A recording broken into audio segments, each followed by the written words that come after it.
What's up, ladies and gentlemen, my name is Buddy and welcome back for another video. So today, October the 7th, 2014, Sports Interactive, which is the company that makes Football Manager, released a video. This video detailed a couple of the features in the game as well as gave us a release date for Football Manager 2015. I thought I'd relay some of that news to you.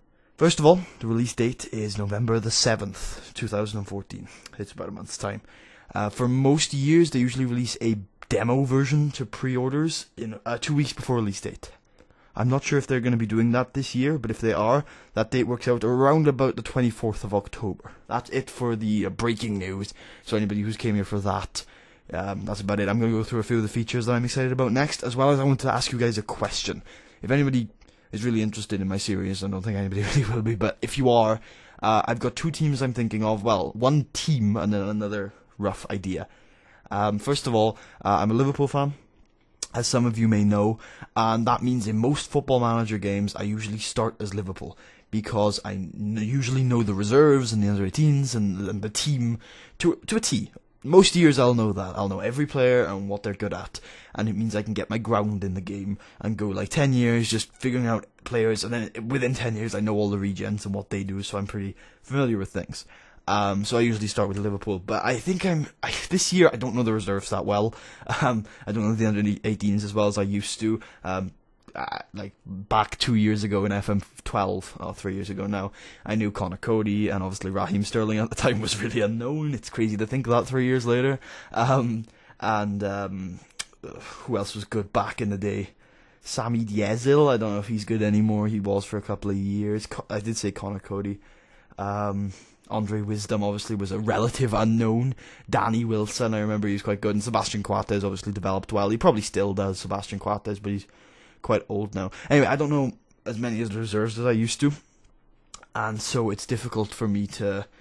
It's not that bad, but I know the first team inside and out as usual, but the reserves I'm not so well known at. Probably Jordan Rossiter and.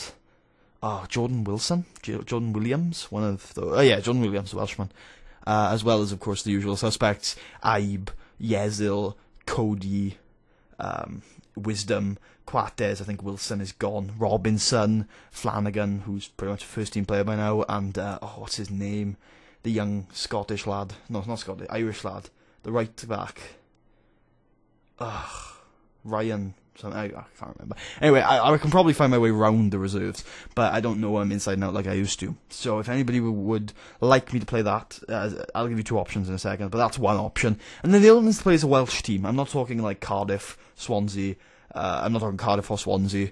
I'm talking more like Newport or Wrexham or Merthyr Tydfil or Colwyn Bay. Those are the four teams that are in the English divisions, aside from Cardiff and Swansea.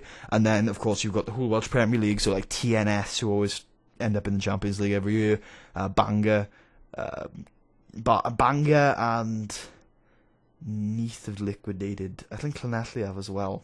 So I think Bangor, TNS or Bangor would be the big teams. You know, the big teams in Wales that I can turn into big teams in Europe for a long time. And then, of course, you've got my local teams like Talbot Town and Carmarthen Town. And, of course, if we wanted to go even lower in the divisions, which I think I probably could do, you could find my actual local team, which is FC Maesteg. We could probably do that. And I could start humbly, which is cool. And I'll go on to some features later that might help me with this. And grow as a manager into the Liverpool role, or maybe even a bigger role or something like that. We can just grow as a journeyman series. So those are the two options: either a Welsh team and grow journeyman series, or Liverpool and about 10 years with them, and then it'll eventually turn into a journeyman series. Because journeyman series is what I do for the most part. I do stick with teams for a long time on certain specific saves, but my first save in a game is always going to be, if I get a cool job offer, I'm going to go over there and give it a go. That's what I do. So those are the two starting points, in Wales or at Liverpool. And if you're interested, please vote in the comments and I'll take your feedback into consideration. I will be doing a video series and probably a stream on this as well. So moving on to some features. First of all, which links into the point I just made about growing as a manager, they have done a lot of stuff about manager customizability this year. First of all, you can pick not only your level of playing experience, but you can also pick your level of coaching experience. So you can have your continental licenses, your coaching badges, you can have like fully qualified in that. You could start really low, which is really cool. These things will affect new stats that you have in the game, and I don't know if some of the stats will affect anything, but there are some stats that will affect you, because now you as a manager can be a coach as well. If you've played Football Manager before, you'll know that you can put coaches in charge of certain things in training, and they have star ratings out of 5. And depending on how high that star rating is, they're better at coaching certain things. And now you can allocate yourself to one of those things, like attacking coaching, defending coaching, technical, tactical, physical stuff. Like there were like a couple of years ago, I can't remember if it's changed much now, but the 2 physical attributes are strength and crap, I can't remember what the other one is. Maybe it's not speed, but it's strength and then another one. I'll have to look that one up. But yeah, that was what the physical coaches, what are they called? Fitness coaches, that's what the fitness coaches worked on. And then you've obviously got 2 goalkeeping attributes. I'm going too far into this. You can put yourself on them, and depending on what you allocated yourself at the beginning in your stats, you'll be better or worse at coaching those things, which is really cool. Also, you can upgrade your coaching badges as you go along, which is awesome. It's just freaking awesome. I love that, and I think as long as it's implemented properly, I mean, all of these features are great as long as the core game is okay.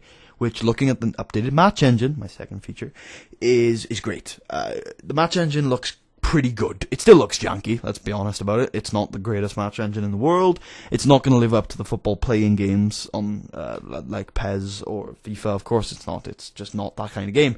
If every game was simulated in that much detail, you'd have problems running it on any machines. You probably could run it on most PC gamer machines like mine, but you can't run it on laptops, which, I mean, is a core market for FM. I used to play this thing when I had a shitty PC. Of course I did. It's a great game, and I mean, it works on PC. Like, you've got to have a mouse to play it. They can't put it over on the consoles, and so it's got to run on low-end PCs, because that's a big market if you're cutting out the console market. Anyway, getting too far into that too. It's still janky, but the animations are good. They're using motion capture this year, which is awesome, because it does make things look a lot more realistic.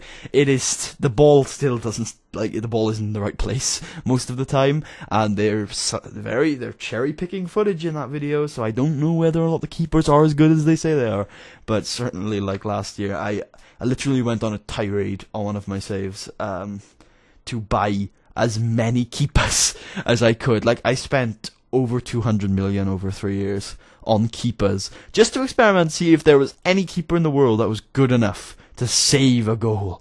And the answer was no.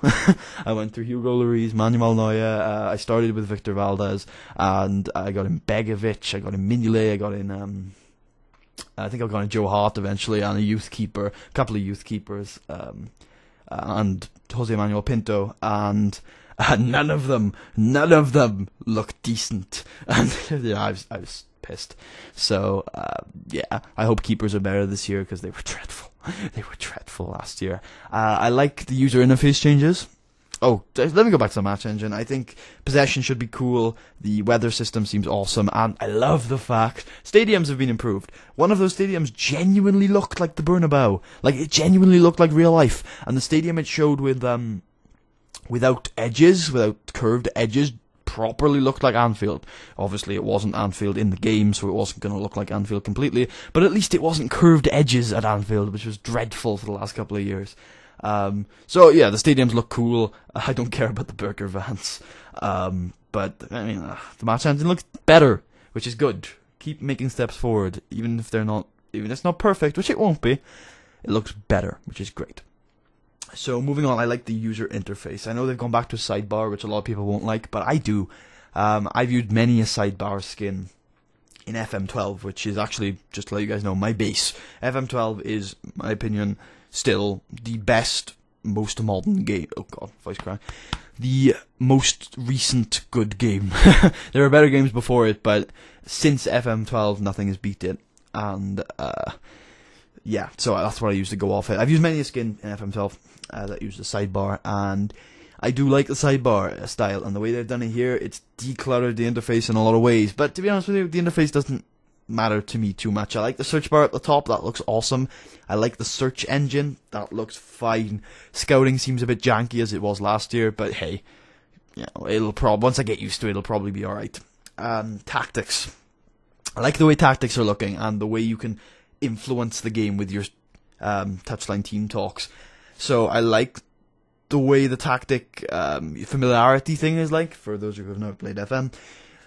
A player can be familiar in a position, so, you know, forward, midfield, defence, goalkeeper, you know, those are the basic positions. And, you know, depending on how familiar they are, they can go from natural in that position to accomplished to awkward, I think is the worst one. And that used to show based on colour. Back in FM12 it was a dot, I think in FM14 it was a line, and it went from bright green if it was natural to all the way down to red if they were completely shit in that position. And in this one it looks like it's more of a circle where it's you know, it goes around. It's hard to describe. I watched the video and it looks interesting.